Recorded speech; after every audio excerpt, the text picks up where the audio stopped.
ഇത് ഒരു പാത്രത്തിൽ ഞാനൊരൽപ്പം പച്ചവെള്ളം എടുത്തിരിക്കുന്നു. അതിനകത്തേക്ക് ഒഴിക്കുന്നത് അല്പം ഉപ്പ് നീരാണ്. എന്നിട്ട് ഒന്ന് ഇളക്കി നോക്കും. വെള്ളത്തിന് ഒരു ചെറു മധുരം വരുന്ന പോലെ ഉപ്പുണ്ടോന്ന്. ഉപ്പിൻ്റെ രുചി എന്ന് പറഞ്ഞാൽ ഉപ്പല്ല, ഉപ്പിൻ്റെ രുചി മധുരമാണല്ലേ, നമ്മൾ സ്കൂളിൽ പഠിച്ചിട്ടുണ്ട്. അപ്പം ഇനി ഇതെന്തിനാണെന്നല്ലേ, ഇത് വീട്ടിൽ കഴുകി ഉണങ്ങി പൊടിപ്പിച്ച് വെച്ചിരിക്കുന്ന ഗോതമ്പ് പൊടിയുണ്ട്. ഈ ഗോതമ്പ് പൊടിയിലേക്ക് അല്പം തേങ്ങയും ശർക്കരയുമാണ് ചേർക്കുന്നത്. എന്നിട്ട് ഈ വെള്ളം ഒഴിച്ച് നമ്മൾ കുഴയ്ക്കുന്നു. ശർക്കര ചീകി ഇടാം. പഴയ ഓർമ്മ വെച്ച് പറഞ്ഞതാണേ, ഞാൻ ശർക്കര ചീകി ഇടാന്ന്. ശർക്കര ഉരുക്കി ഫ്രിഡ്ജിൽ വെച്ചിട്ടുണ്ടായിരുന്നു, അത് കൂട്ടാണ് ഒഴിക്കുന്നത് മധുരത്തിന് ആവശ്യത്തിന്. പിന്നെ എനിക്ക് അധികം മധുരമൊന്നും വേണ്ട, മധുരമില്ലാത്ത, അതുകൊണ്ട് ഒരു കുറച്ച് ശർക്കര പാനി ഒഴിച്ചു. ഇതുകൊണ്ട് നനയല്ല, ബാക്കി നമ്മൾ വെള്ളം ഒഴിച്ച് കുഴയ്ക്കുന്നു. അതിനൊന്നും അറിയാനില്ല, ഇനി കുഴച്ച് കഴിഞ്ഞിട്ട് വരാം. അപ്പം നന്നായിട്ട് തേങ്ങ ചേർത്ത് മധുരം ചേർത്ത് കുഴച്ചെടുത്തിട്ടുണ്ട്. ഇനി നമുക്കിത് ദോശക്കല്ലിൽ പരത്തി ഓട്ടട ഉണ്ടാക്കാം. പണ്ട് കാലത്ത്, ഇപ്പോൾ ഉള്ളവർക്ക് ന്യൂ ജനറേഷന് ഓട്ടടയൊക്കെ അറിയാമെന്ന് അറിയത്തില്ല. പണ്ട് ഓട്ടുചട്ടിയിലായിരുന്നു ഉണ്ടാക്കുന്നത്, അങ്ങനെയാണ് ഓട്ടട എന്ന് പേര് വരുന്നത്. ഞാനിപ്പോൾ ഉണ്ടാക്കുന്നത് ദോശക്കല്ലിലാണ്. അപ്പോൾ കാണാം.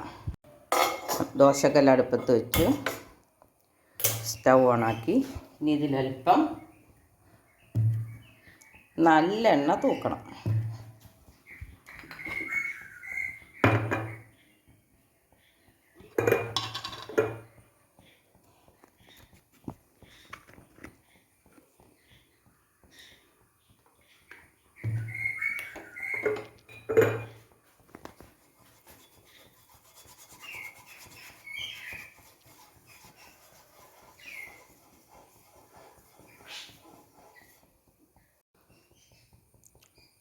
കല്ല് ചൂടായിട്ടുണ്ട്. ഇനി നമുക്ക് ഇത് വെള്ളത്തിൽ കൈയൊന്ന് മുക്കിയിട്ട് കൈ കൊണ്ട് ഇത് പരത്തിയെടുക്കാം.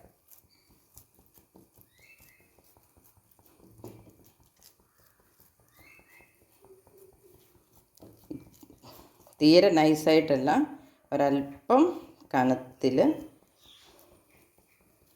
പരത്തിയെടുക്കുന്നു. ഇനി ഇത് ഒരു വശം അല്ലെ പകുതി നന്നായിട്ട് ഉണങ്ങിക്കഴിയുമ്പം മറിച്ചിട്ട് ബാക്കി പകുതിയും കൂടെ ഉണക്കിയെടുക്കുന്നു. അപ്പം നമ്മുടെ ഓട്ടട പരിപാടി കഴിഞ്ഞു. ഇനി നമുക്കിത് കഴിഞ്ഞാൽ ഒരെണ്ണം കൂടെ ഉണ്ട്, അതും കൂടെ ചുട്ടാൽ കഴിഞ്ഞു. അപ്പോൾ ഇതാണ് ഓട്ടട മറിച്ചിടുന്ന പാകം, കണ്ടോ. ഇനി മറുവശവും കൂടെ ഇതുപോലെ വന്നു കഴിഞ്ഞാൽ നമുക്ക് മറിച്ചിട്ടെടുക്കാം. ഞാൻ ഒന്നും കൂടെ മറിച്ചിട്ടു, മറുവശവും കണ്ടോ ഇതുപോലെ വന്നു. ഇനി നമുക്ക് എടുക്കാം. രണ്ട് വശം ഉണങ്ങി വന്നിട്ടുണ്ട്. ആ പാകം നല്ല ടേസ്റ്റ് ആയിട്ടുണ്ട്.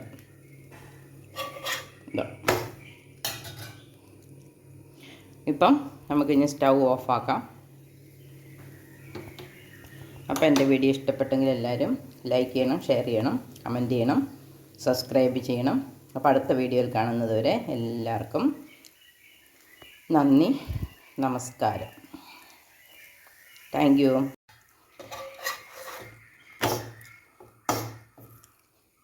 ഇത് കണ്ടപ്പം നിങ്ങൾക്കും ഒന്ന് ട്രൈ ചെയ്യണമെന്ന് തോന്നില്ലേ? എല്ലാവരും ട്രൈ ചെയ്യണം കേട്ടോ.